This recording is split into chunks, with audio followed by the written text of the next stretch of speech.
Hey guys, Richard here with CRG Games, and I'm back. I just opened that last box, and I'm here on the second box. So we're going to go ahead and crack this open. We got some decent stuff from the first one. Nothing insane. I got an Agadeem's Awakening, I believe in like the first or second pack. That's pretty cool. And for the box topper, we got a Verdant Catacombs, so that's good. And as you can see, we have a guaranteed foil in each pack and up to 4 rares. This was, again, the first time that set boosters were released. They obviously have caught on because we still have them today. And honestly, if you're opening packs, this is the way, these are the packs that I like to open the most. You know, I don't really open draft boosters anymore because I use them to draft. So there's 30 in a box. These have access to the list. The list in 2020 had a lot of really good stuff. So hopefully we can hit some of that. But we're going to just dive right into it. I'm not even going to give an intro, I guess. So, hey, right off the bat, we've got an signed art card. It's pretty cool. That is Core Celebrant. Put our art cards and stuff over here. Make sure we're lined up okay. Try to give enough room. And I go ahead and sort these ahead of time so I don't have to do it later. It saves me a lot of time when I'm going to list everything. All right, starting off with a Maddening Cacophony for our rare. It's a pretty good one. Oh, I'm losing where I'm at there. We got no greens. Interesting. No green cards there. Yasharn, I got one of those before. Or land. Okay, there we go. Start a green pile. And a black pile. There we go. And a colorless pile. And a multicolor pile. I have so many piles when I'm cracking these things. Alright. I got a Pathway there and a Lash Out. So this is from Lorwyn. 3 damage to target opponent, target creature. Clash with an opponent. If you win, Lash Out does 3 damage to each creature's bowler. Oh, okay. So Clash, that's a... that is a mechanic that I don't think it did it continue past that block? I can't even remember. It's been so long since I've seen that mechanic that I basically forgot it even existed. Yeah, Clash, that's pretty cool. That's an artifact equipment. We got red, blue, white. Hey, Ashaya, Soul of the Wild. That's a good card. I want to say that's around $10 or so. Not crazy money, but it's more than the individual pack cost. So this box was $111. I got it on Amazon. The prices crept up today. When I looked, it was at $112. So there's probably going to be a lot of people buying these. Swarm Shambler, Valakut Exploration. So that is the showcase version. That's probably worth a couple bucks. There's probably people that are starting to buy these. It's been almost 2 years, or it's been 2 years already since the set was released. I think it was like September of 2020. Everybody knows that this is out of print, and it's been out of print for a long time. I'm fairly certain. Correct me if I'm wrong. So this is the last product that you could open in a Glass Bowl Mimic. Good. Zagras. You could crack this product and get a guaranteed expedition. So who knows how long it's going to be before we return to Zendikar again. Return to Zendikar, you know, for who knows how many times. This is like the 3rd time or something like that. So it could be a very long time before we get Expedition lands again. So that might be driving up some of the cost. Shatter Skull Smashing, it's a good one. And the amount of just playable stuff. You know, I think the set was probably depressed for a long time because of the amount that was printed.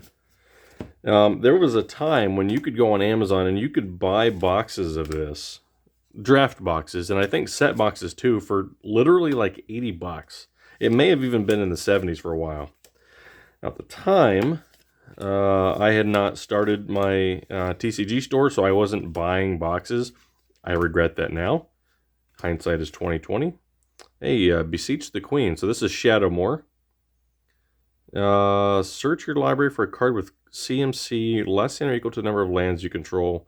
Reveal it, put it in your hand, then shuffle your library. That's pretty neat. Play with 2 colorless or 3 red. You could technically do that on turn 1. That'd be pretty neat.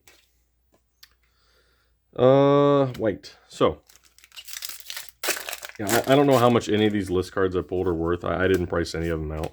I don't think there's anything crazy, but you never know. The list card, technically has a lower print quality than the original, so you would expect it to maybe be a little bit higher in price.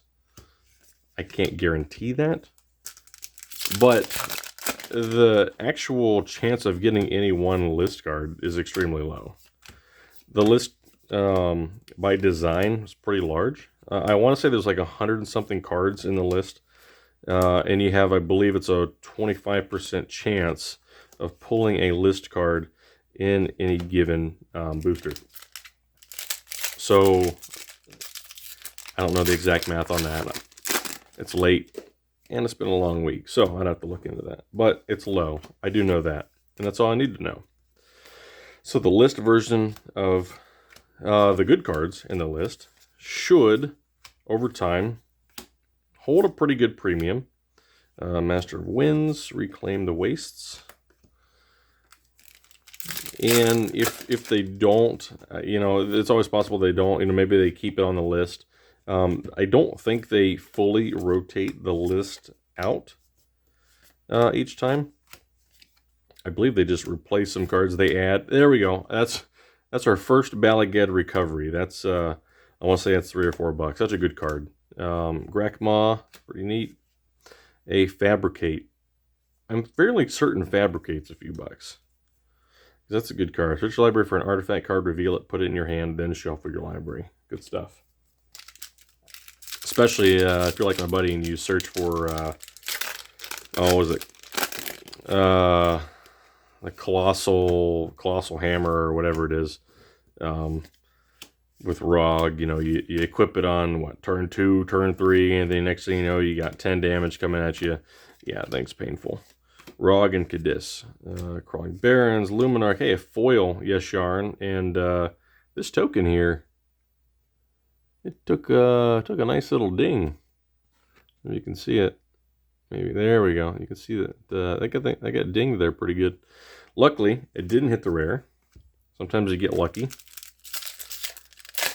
Sometimes you don't. And another foil. Shell Shield. Well, I guess I kind of mind. So, in my experience, I don't know if Wizards always does this, but sometimes if you open a pack and your cards are actually damaged, you have a damaged product, they will replace it. This happened to me with a Kaldheim Fat Pack, or whatever they call it these days, Fat Pack. I still call it. It's a non-basic land. I'll put that in there. The promo Pyre of Heroes in that pack looked like someone had taken that card and they just went like this on concrete. It was so bad. It was terrible. So they have I reached out to WotC and they said, send me some send us some pictures of the damage, and I did, and they said, hey, that's damage. We're gonna send you out a new one, and they did. They sent me out a new one, come in a nice little sleeve.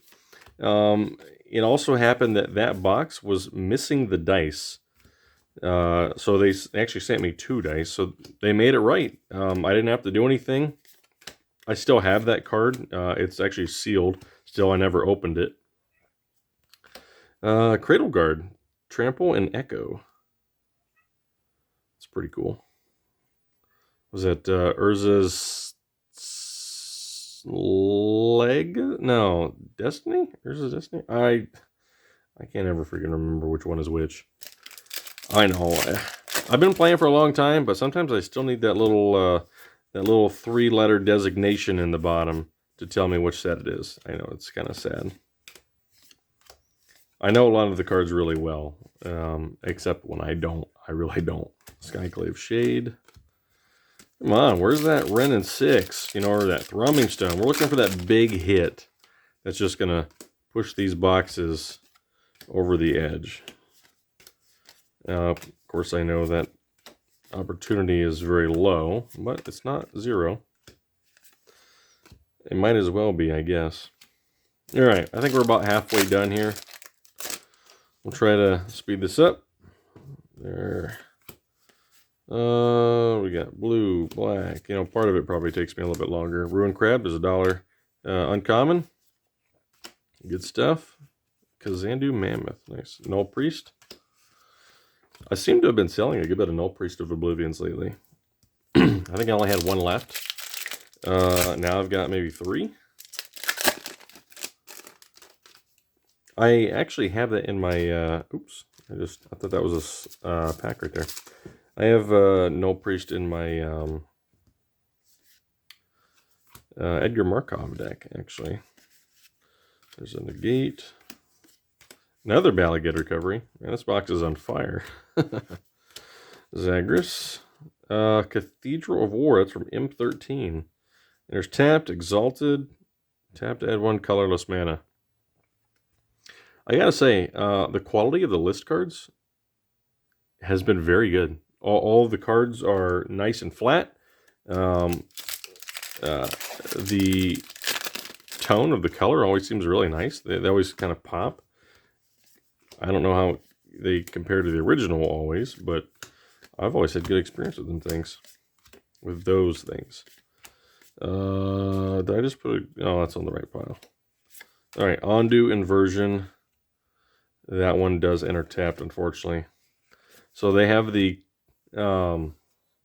commons, uncommon, rare, and mythic land cycle in this set.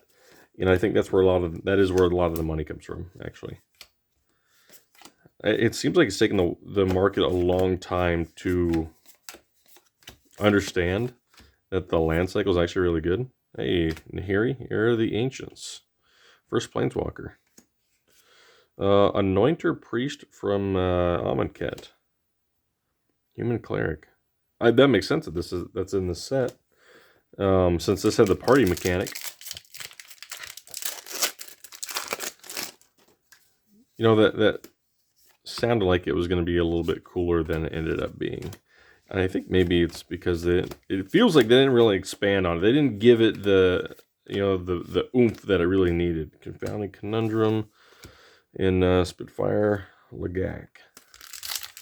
Yeah, it doesn't seem like, I don't know. It just was a little weak, it felt.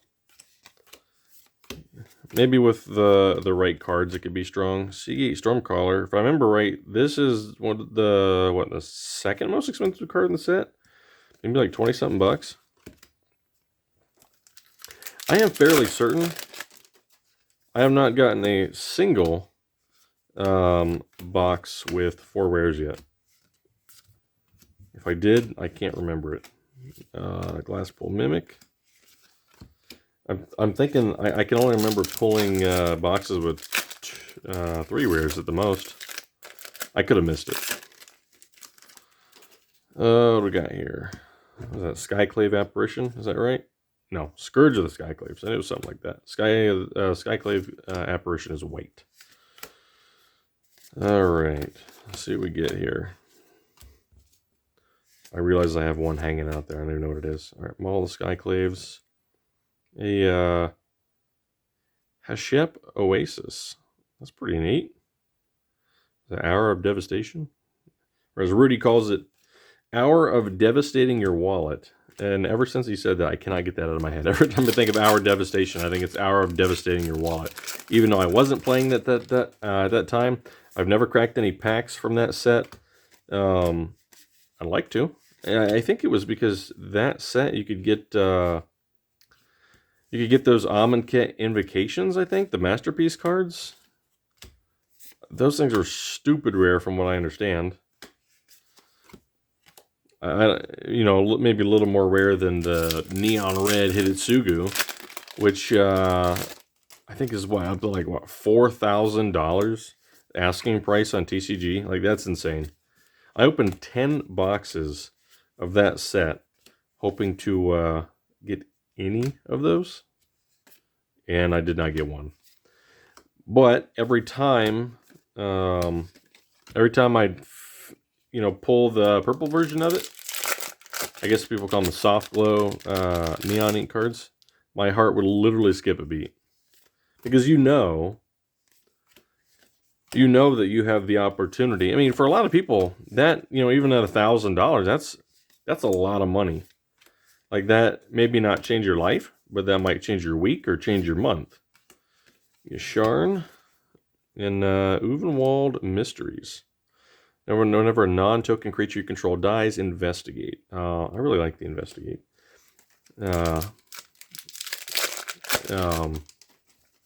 Mechanic. I believe that works well with Academy Manufacturer, if I remember right. Was it a clue, food, or treasure token? If you create one, you create all three. Like that card. I remember seeing that card, and it was, what, less than $1, or maybe $1 when it started out. I was like, this has got to be worth more than that. I don't know if it's above that now, but hey, Forsaken Monument. That's one of the cards that I never pulled when we originally played. Last pack, and then we're gonna open the Expedition box topper pack and hopefully get something good. Like I said, we got a Verdant Catacombs from the last one. We'll try to repeat that. Not that I have any influence over it, but maybe having a positive outlook will help. That's it. Nothing too crazy there in the Rares and Mythics, I don't think. So let's see what we get in here. It feels dangerous opening that. And Creeping Tar Pit. I want to say that's like the cheapest one in this set. That might be $5, maybe $5. They're not going to be printing any of these for the foreseeable future, so that price only has one direction it can go, and that's up. Whether through a buyout, natural attrition, people's cards get wet, they lose them, they get stolen, any number of things, they get scratched, the number of near mint Creeping Tar Pits will only go down from the time that they are printed. So that's what we got. I got one more box. I am going to open that here in just a minute. Stay tuned. Check back later, and we'll see you guys next time.